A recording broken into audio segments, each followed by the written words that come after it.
Hi, I'm Nawal and welcome to Mamas and Papas. On today's episode, mamas talk about getting their children to eat.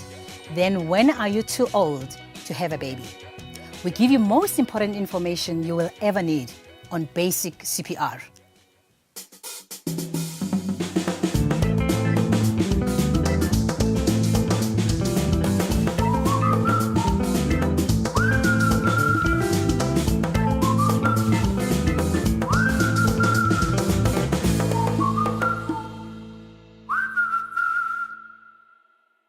For many parents, teaching your child to sit at the table or simply getting them to eat can be tiring. We ask the moms on how they do it.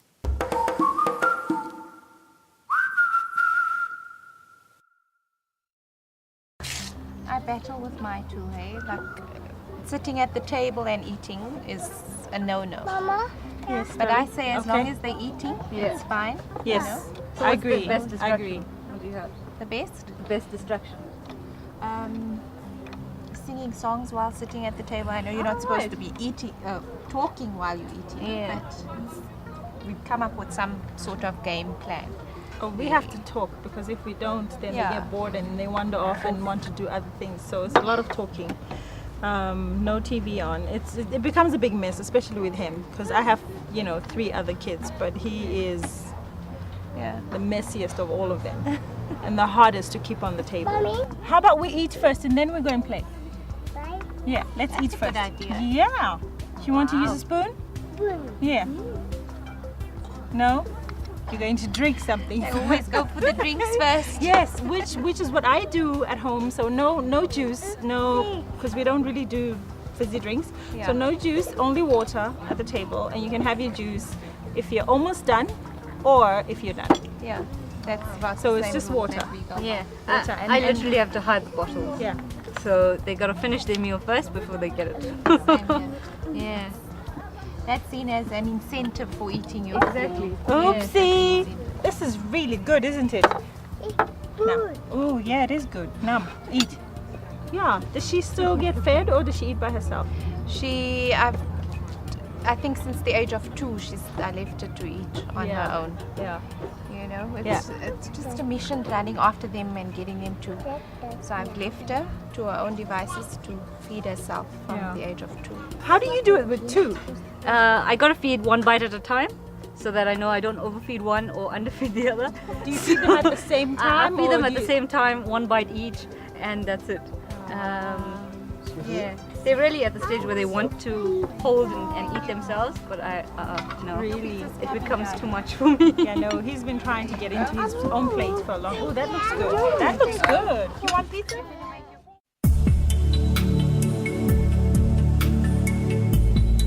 We talk about table manners. And table manners don't happen because I turned 7. They've got to be trained. And no kid can eat properly in front of a TV. And it's totally unnecessary. So one of the, I work always with choices. And one of the things if a kid says, I want to eat in front of the TV, you can, but the TV's off. And it stays off the whole night. But if you come to the table and eat, you can go back and watch TV when you're finished. Your choice. Then you can let them watch a blank screen. That's fine. But there's no ways you can have a kid with a fork and a knife. They were so busy intent they're missing their mouth with the food. And the food's all over the floor. No, they sit at a table and they eat properly. They've got to be trained. You hold a knife and fork. Because it's amazing, by the time they're 6, if they're not trained, like for instance chomping, a chomper at the age of 7 to try and stop him chomping is very difficult. A little 3-year-old chomping, you can sort it out very quickly. And they develop all these sort of bad eating habits by just sitting in front of their TV. And they don't even know what they're watching. And they go, slow. And like, once again, it's preempting. I use that preempting a lot. We're going to the spur. This is what's going to happen. You're going to sit down, you guys order water, there's no Coke before you have food. Eat your food and you get a Coke. So we'll order water. They then go and play. So that the two of you can have a chat. When their food comes, they play or they keep busy at their table. If they act up at the table, it means they want you to call the manager. You call the manager. You say to them, little boys that play. That normally would work. But you let them know, if you are going to play, you are going to call the manager. You might have to sit in his office. So please understand that. So you make the rules clear. But if you have a special routine, as I said, they order, get water, go play, come back. You then order. When they finished eating, they go play again. You can have a corn meal. If they've cooperated, they can earn a Coke, maybe a little ice cream. You bring order, but you preempt situations. Don't wait till you get there and there's chaos and you haven't let them know what to expect. And then you have to have a reactive type of discipline. That's not going to work. To be a winner on Mamas and Papas, all you have to do, follow the instructions on the bottom of your screen.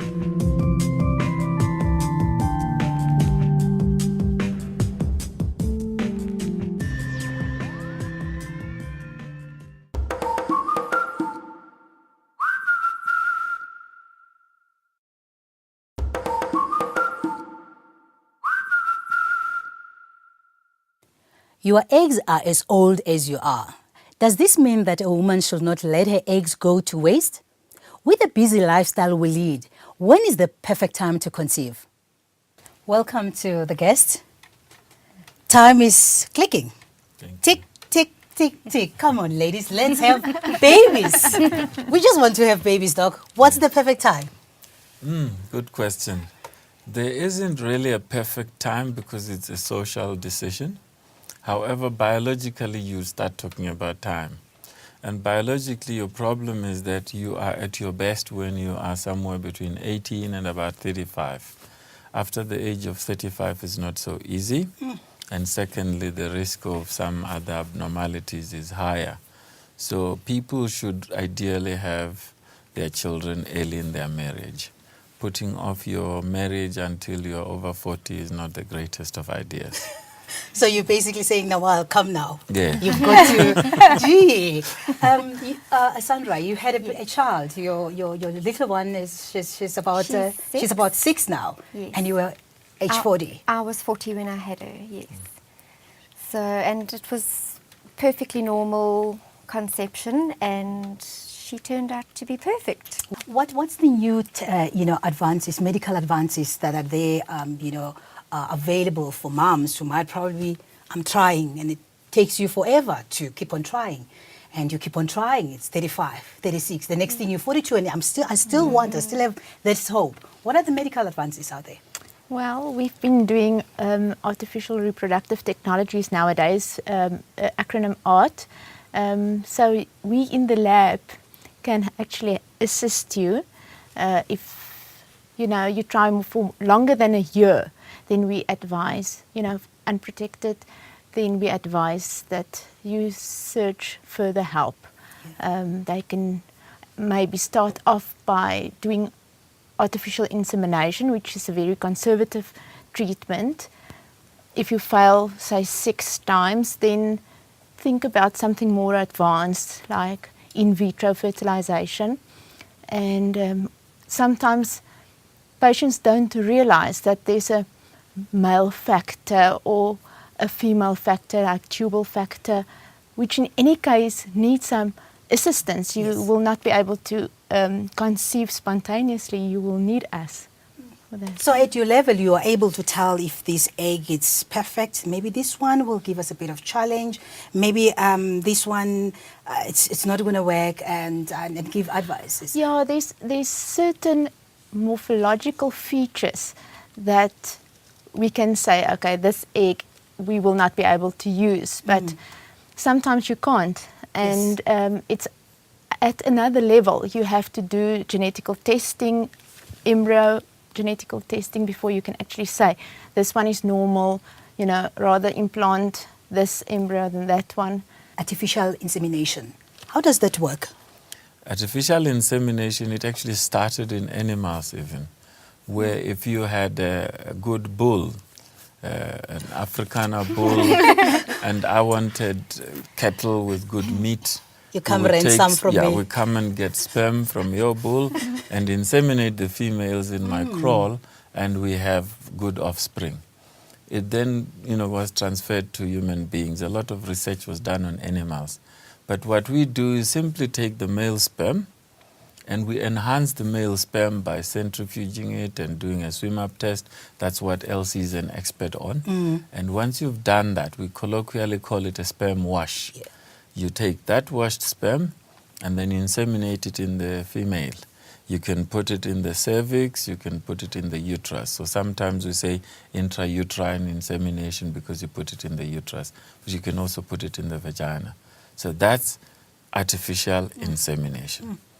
In vitro fertilization, on the other hand, is a more complicated process because we're fertilizing the eggs in vitro. In vitro means in the lab. Elsie becomes the first mother of your babies. So what we do as doctors, we stimulate the woman, we get the eggs out, hand them over to Elsie, ask the husband to give us sperm, and hand it over to Elsie. And Not my husband, the Yes. patient's husband. I like that one. Yes. And then Elsie put them together. She inseminates the eggs with the sperm, and then embryos develop. And they stay in the laboratory 3 days, 5 days, and when we think they are ready to be put back, we then take those embryos and put them back the same direction as you put sperm. But now you are putting embryos into the uterus. Chantal, you're 30. Yes, I am. What are your plans? Yeah, Well- your next birthday, you must just say, "Oh, there goes another egg now." You know, every time when you say every birthday, you must say, "Oh, there goes another egg." Making me scared now. Well, I feel the reason why I want to have a baby in my 30s is I'm emotionally mature. Yeah. That was a big thing for me. I did what I wanted to do in my 20s, discovering myself career-wise, just living life as a young person not ready to have kids. And yeah, now I want to have kids. I'm going to do a good job, and yeah, I'm just looking forward to it. So when are you playing? That would be next year. Next year. Yeah, my boyfriend and I are planning next year. Wonderful. Actually, yeah. You're 20 weeks. Yes, I know it doesn't